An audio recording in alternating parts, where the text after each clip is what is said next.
Hello viewers, आज हम मध्य प्रदेश की प्राथमिक शिक्षक पात्रता परीक्षा की परीक्षा योजना और पाठ्यक्रम को विस्तृत रूप से देखने वाले हैं, जिससे कि हम अच्छे से समझ जाएंगे कि मध्य प्रदेश प्राथमिक शिक्षक पात्रता परीक्षा का पाठ्यक्रम क्या है। इसके पहले मध्य प्रदेश की प्राथमिक शिक्षक पात्रता परीक्षा से संबंधित एक वीडियो आ चुका है, जो कि न्यू रूल बुक से, न्यू रूल बुक में कौन कौन से नए नियम आए हैं वह पूरी तरह से विस्तृत रूप से बता रखा है। यदि आपने नहीं देखा हो तो चैनल की प्लेलिस्ट में देख सकते हो या फिर आई बटन में देख सकते हो। इसी के साथ मध्य प्रदेश के प्राथमिक शिक्षक पात्रता परीक्षा की पात्रता क्या है, क्या क्या आपको योग्यता होनी चाहिए मध्य प्रदेश में प्राथमिक शिक्षक बनने के लिए, उससे संबंधित वीडियो भी बना चुके हैं। यदि आपने नहीं देखा तो वह भी देख सकते हो और अपनी योग्यता को, अपनी जानकारी को बढ़ा सकते हो। तो शुरू करते हैं मध्य प्रदेश की प्राथमिक शिक्षक पात्रता परीक्षा की परीक्षा योजना। सबसे पहले देख लेंगे हम। तो परीक्षा योजना है, पात्रता परीक्षा हेतु 150 अंकों का एक प्रश्न पत्र होगा। तो एक ही पेपर होगा जो कि 150 अंक का होगा और परीक्षा की अवधि 2.5 घंटे होगी। प्रत्येक प्रश्न 1 अंक का होगा। ऋणात्मक मूल्यांकन नहीं होगा, कोई माइनस मार्किंग आपकी नहीं होगी और हर प्रश्न 1 नंबर का होगा। पात्रता परीक्षा के सभी प्रश्न बहुविकल्पी एमसीक्यू प्रकार के होंगे, जिनके 4 विकल्प होंगे और 1 विकल्प सही होगा। परीक्षा की संरचना विषय वस्तु निम्नानुसार होगी। तो परीक्षा की संरचना और विषय वस्तु अब हम देख लेंगे। तो परीक्षा की संरचना है, यहाँ पे सबसे पहला जो भाग होगा आपके 150 अंकों के प्रश्न पत्र में, सबसे पहला भाग होगा बाल विकास एवं शिक्षा शास्त्र, जिसके 30 प्रश्न होंगे 30 नंबर के। इसके बाद भाषा 1 और भाषा 2, तो ये दोनों भाषा आपको चूज करनी होगी, चयन करनी होगी। तो दोनों में 30-30 नंबर के प्रश्न होंगे और 30-30 अंक के होंगे। इसके बाद एक गणित, गणित में भी 30 नंबर के प्रश्न होंगे, 30 नंबर के प्रश्न होंगे। इसके बाद है पर्यावरण अध्ययन, इसमें भी 30 प्रश्न होंगे, 30 अंक के। इस प्रकार कुल 150 अंकों का आपका प्रश्न पत्र होगा, माइनस मार्किंग नहीं होगी, यह बहुत ही अच्छी बात है। इसके बाद है प्रश्नों की प्रकृति में स्तर किस प्रकार का होगा, वह हम देख लेंगे।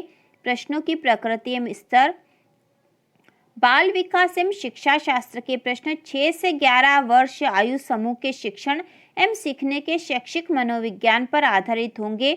विशिष्टताओं की समझ, आवश्यकता, विभिन्न प्रकार के शिक्षार्थियों का मनोविज्ञान, शिक्षार्थी के साथ संवाद और सिखाने के अच्छे फैसिलिटेटर की विशेषता एवं गुणों पर आधारित होंगे। तो इस प्रकार के प्रश्न होंगे बाल विकास एवं शिक्षा शास्त्र में।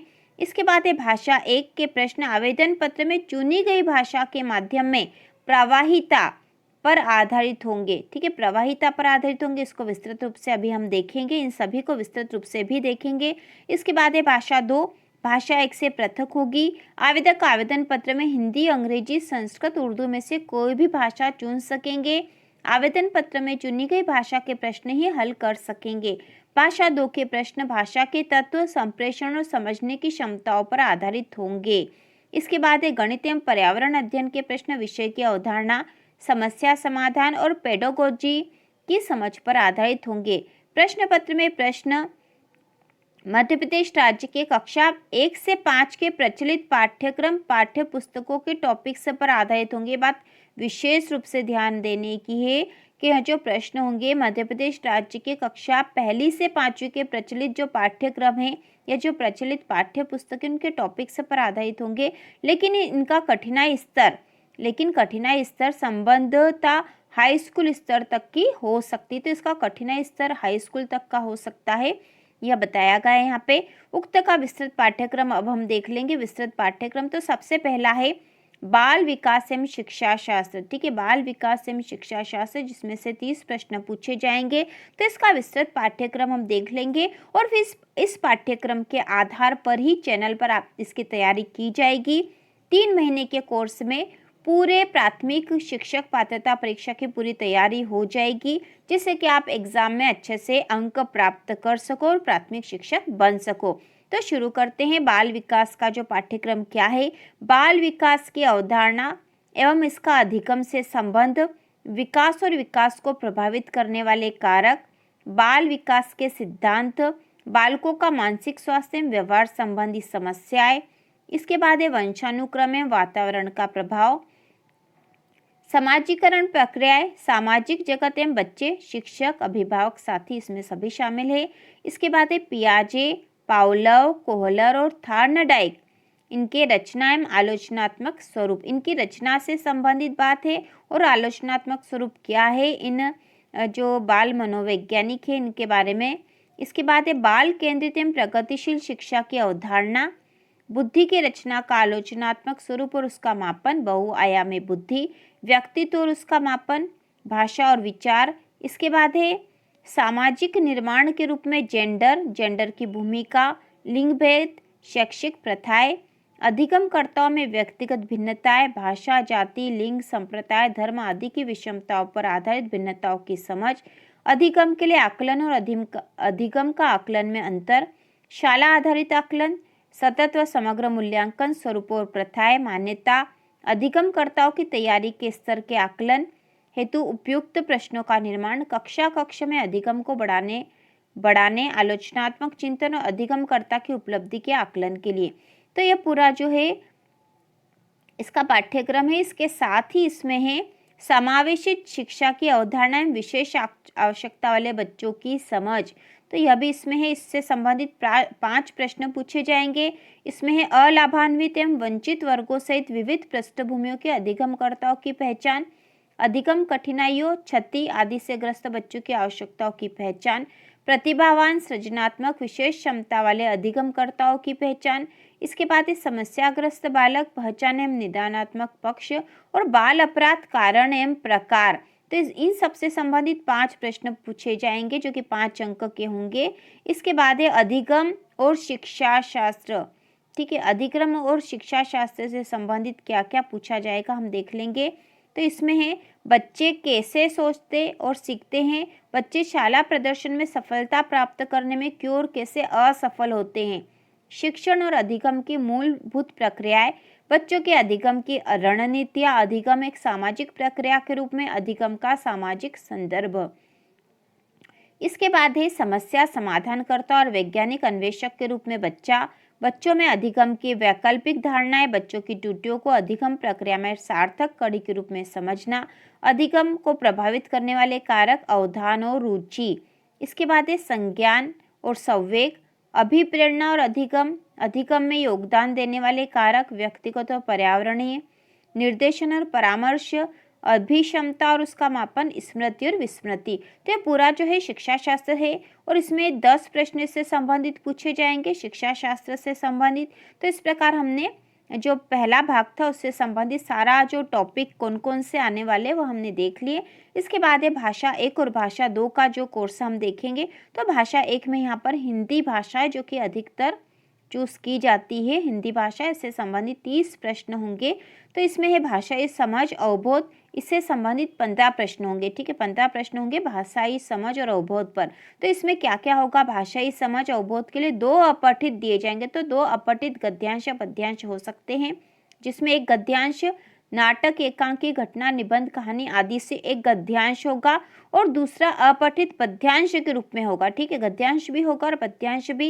इस अपठित में से समझ, अवबोध, व्याख्या, व्याकरण एवं मौखिक योग्यता से संबंधित प्रश्न किए जाएंगे। गद्यांश साहित्यिक, वैज्ञानिक, सामाजिक समरसता, तात्कालिक घटनाओं पर आधारित हो सकते हैं। तो आपको भाषाई समझ में गद्यांश और पद्यांश होगा और उससे संबंधित प्रश्न पूछे जाएंगे जिनके उत्तर हमें देने होंगे। इसके बाद जो इसका भाग ब है तो इसमें से भी 15 प्रश्न होंगे। तो इसमें है भाषा सीखना और ग्रहणशीलता और यह शिक्षा शास्त्र से संबंधित है।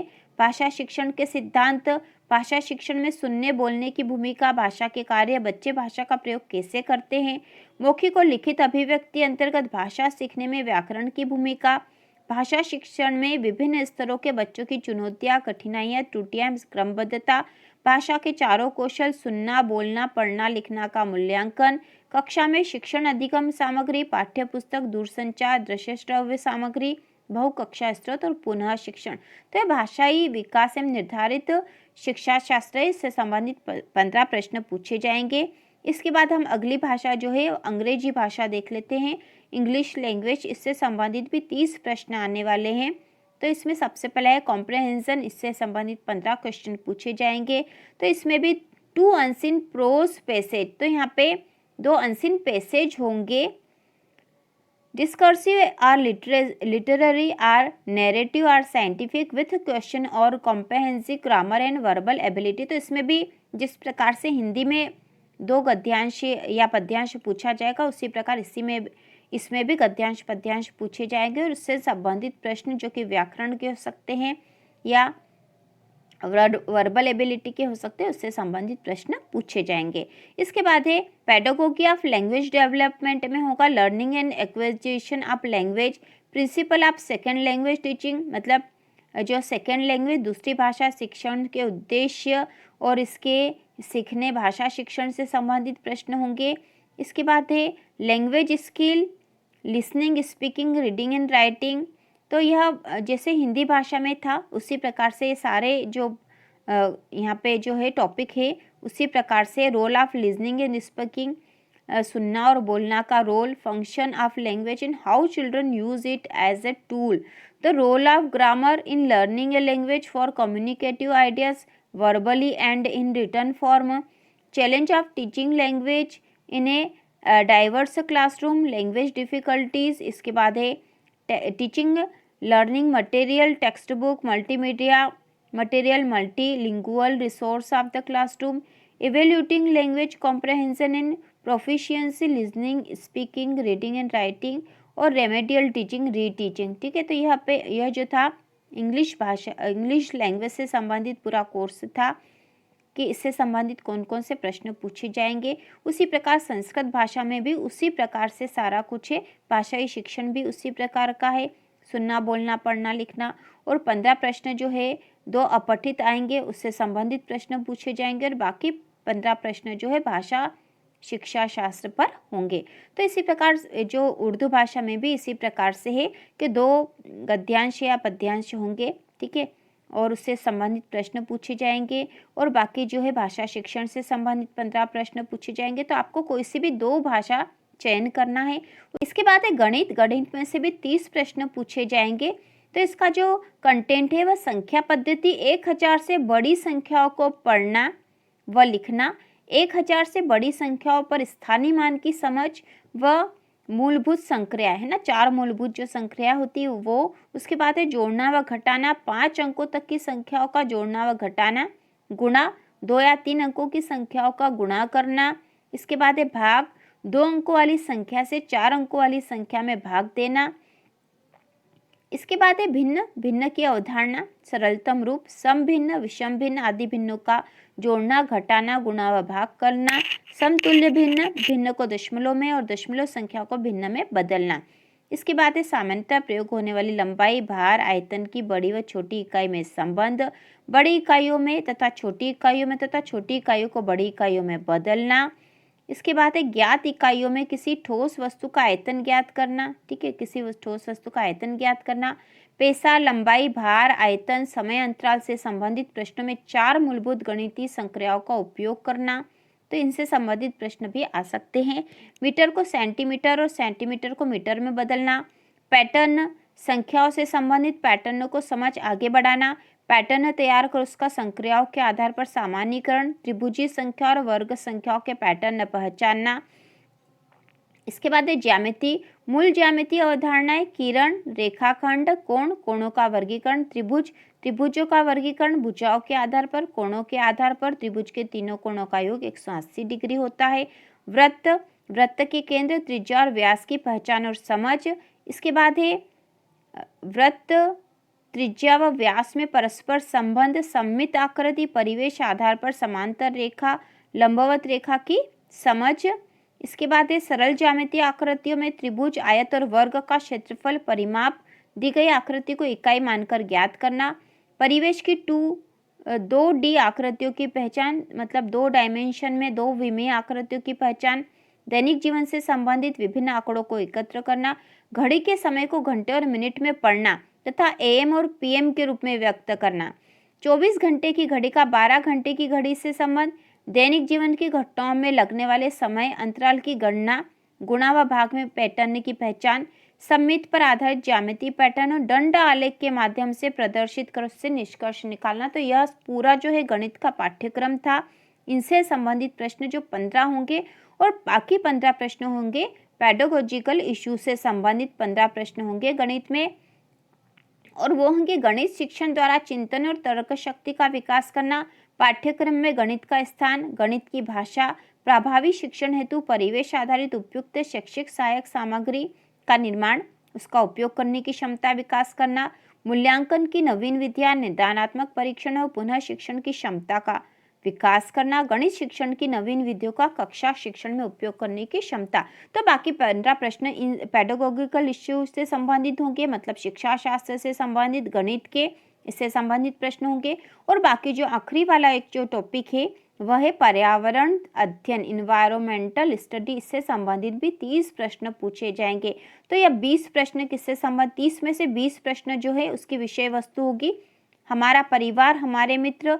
इसमें है परिवार और समाज से सहसंबंध, परिवार के बड़े बूढ़े, बीमार, किशोर, विशिष्ट आवश्यकता वाले बच्चों की देखभाल और उनके प्रति हमारी संवेदनशीलता, हमारे पशु पक्षी, हमारे पालतू पशु पक्षी, मालवाहक पशु, हमारे आसपास के परिवेश में जीव जंतु जानवरों पर प्रदूषण का प्रभाव, हमारे पेड़ पौधे, स्थानीय पेड़ पौधों और मनुष्य की अंतर्निर्भरता, वनों की सुरक्षा, उनकी आवश्यकता, महत्व, पेड़ पौधों पर प्रदूषण का प्रभाव, हमारे प्राकृतिक संसाधन, प्रमुख प्राकृतिक संसाधन, उनका संरक्षण, ऊर्जा के पारंपरिक और नवीनीकृत और अनवीनीकृत स्रोत। इसके बाद है खेल एवं कार्य, इसमें है खेल, व्यायाम और योगासन, पारिवारिक उत्सव, विभिन्न मनोरंजन के साधन, किताबें, कहानियाँ, कठपुतली, प्ले, मेला, सांस्कृतिक कार्यक्रम, दिवसों विद्यालय में मनाया जाना, विभिन्न काम धंधे, उद्योग और व्यवसाय। इसके बाद अगला है आवास, पशु पक्षी और मनुष्य के विभिन्न आवास, स्थानीय इमारतों की सुरक्षा, सार्वजनिक संपत्ति, स्थानीय धरोहर, उनकी देखभाल, उत्तम आवास और उसके निर्माण में प्रयुक्त सामग्री, निर्माण सामग्री की गणना, शौचालय की स्वच्छता, हमारा भोजन और आदतें, इसमें है भोजन की आवश्यकता और भोजन के घटक, फल और सब्जियों का महत्व, पौधों के अंगों के अनुसार फल सब्जियां, भोज्य पदार्थों का स्वास्थ्यवर्धक संयोजन, विभिन्न प्रकार के आयु का भोजन और उनको ग्रहण करने का सही समय, उत्तम स्वास्थ्य हेतु भोजन की स्वच्छता और सुरक्षा के उपाय, खाद्य संसाधनों की सुरक्षा। तो इसमें एक विस्तृत टॉपिक दे रखा पूरे पर्यावरण से संबंधित। इसके बाद जो अगला भाग है वह है पानी और हवा प्रदूषण एवं संक्रमण, जीवन के लिए स्वच्छ पानी और स्वच्छ हवा की आवश्यकता, स्थानीय मौसम, जल चक्र, जलवायु परिवर्तन के प्रभाव और जलवायु परिवर्तन में हमारी भूमिका, पानी के स्रोत, उसके सुरक्षित रखरखाव और संरक्षण और पोषण के तरीके। तो यहाँ पे एक विस्तृत पाठ्यक्रम है, हम यहाँ पे देख रहे हैं संक्रमित वायु और पानी से होने वाले रोग, उनका उपयोग और बचाव, अन्य संक्रामक रोग भी आ गए यहाँ पर, हवा, पानी, भूमि का प्रदूषण और उससे सुरक्षा, विभिन्न अपशिष्ट पदार्थों और उनका प्रबंधन, उचित निस्तारण, भूकंप, बाढ़, सूखा आदि आपदाओं से सुरक्षा और बचाव के उपाय, आपदा प्रबंधन, प्राकृतिक संसाधनों का संपोषित प्रबंधन, संसाधनों का उचित दोहन, डीजल पेट्रोलियम खपत एवं संपोषण आदि। इसके बाद जो अगला टॉपिक है वह प्राकृतिक वस्तुएं और उपज, मिट्टी, पानी, बीज और फसल का संबंध, जैविक रासायनिक खाद, विभिन्न फसलें, उनके उत्पादन क्षेत्र, फसल उत्पादन के लिए आवश्यक कृषि कार्य और उपकरण। अगला भाग है मानव निर्मित साधन और उसके क्रियाकलापों का प्रभाव। तो इसमें मानव निर्मित साधन में है वनों की कटाई और शहरीकरण, पारिस्थितिक संतुलन पर प्रभाव, ओजोन क्षय, अम्लीय वर्षा, ग्लोबल वार्मिंग, ग्रीन हाउस प्रभाव आदि के वैज्ञानिक कारण एवं निदान, पॉलीथीन, प्लास्टिक का उपयोग और उनका अपघटन, अपमार्जक, जीवाश्म ईंधन के प्रयोग के प्रभाव और आपदा प्रबंधन। तो ये पूरा जो है पर्यावरण में जो भाग है जो कि 20 नंबर का होने वाला है।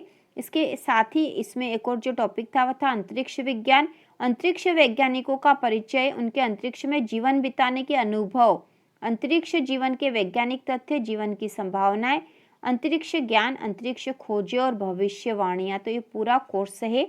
इसके बाद जो 10 प्रश्न होंगे वो पर्यावरण से संबंधित पेडागोजिकल मुद्दे होंगे और वो कौन कौन से हो सकते हैं या कौन कौन से होंगे वो हम देख लेते हैं। तो वो है पर्यावरण अध्ययन की अवधारणा और उसकी आवश्यकता, पर्यावरण अध्ययन का महत्व, समेकित पर्यावरणीय शिक्षा के सूत्र एवं दायित्व, पर्यावरणीय शिक्षा का विज्ञान और सामाजिक विज्ञान से सहसंबंध, अवधारणा के स्पष्टीकरण हेतु प्रविधियां और गतिविधियां, परिवेशी भ्रमण, प्रयोगात्मक कार्य, प्रोजेक्ट कार्य और उनका महत्व। तो ये सारे शैक्षणिक मुद्दे हैं।